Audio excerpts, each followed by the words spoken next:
Сәлем достар, бүгін сіздермен бірге люля кебаб дайындайтын боламыз. Бұл өте қарапайым жолмен үй жағдайында дайындалады. Менде де бірінші жасағаннан шығып тұр, сол себепті дайындап көруге кеңес беремін. Ең алдымен ет тартқыштан етімізді тартып өткізіп дайындап алдым. Енді бір жуамызды аламыз және оны екіге бөліп ұсақтап тураймыз.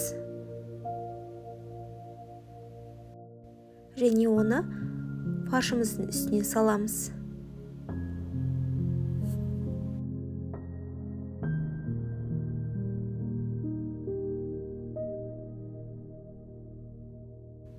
Енді үстінен қызыл бұрыш, қара бұрыш және де өз қалауларыңыз бойынша спецтерді қоссаңыздар болады.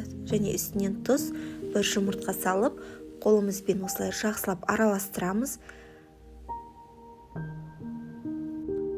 Енді осы фаршымызды әдісімізден алып, қолымызбен лақтырып, ұрғылап, ішіндегі ауаларын кетіріп аламыз. Бізде фаршымыз дайын болды. Енді осылай бір алақанымыз толмастай домалақ пішінде осылай аламыз да, дәл видеодағыдай жасап, таяқшаны қадаймыз. Енді осы люля кебабымыздың формасына келтіреміз.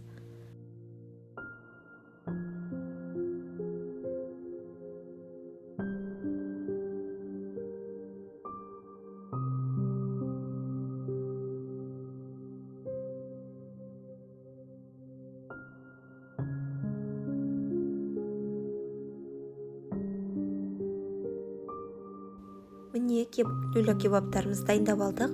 Енді бір әдісімізға сұйық майымызды құямыз.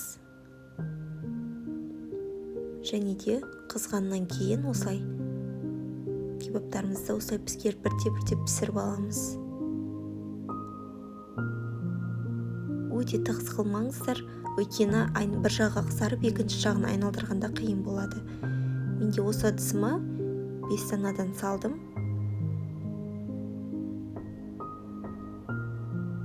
Не көріп тұрғандарыңыздай өте әдемі болып шығады.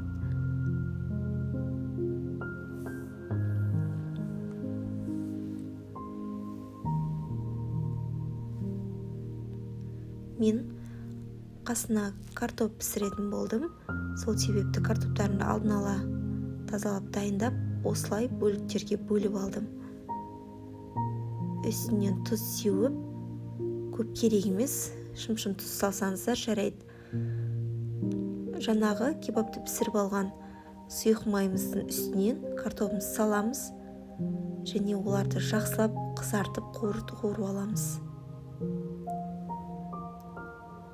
Картоптарымызды алып тастап, ішінде сұйық майымызды азайтып аламыз, өйткені өте көп май. Сонан соң үстінен суымызды құйып, қайнағаннан кейін люля кебаптарымызды осылай орналастырып шығамыз үстіне картоптың.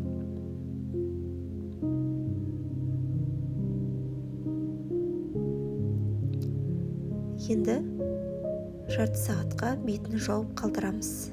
Міне біздің люля кебабымыз дайын болды.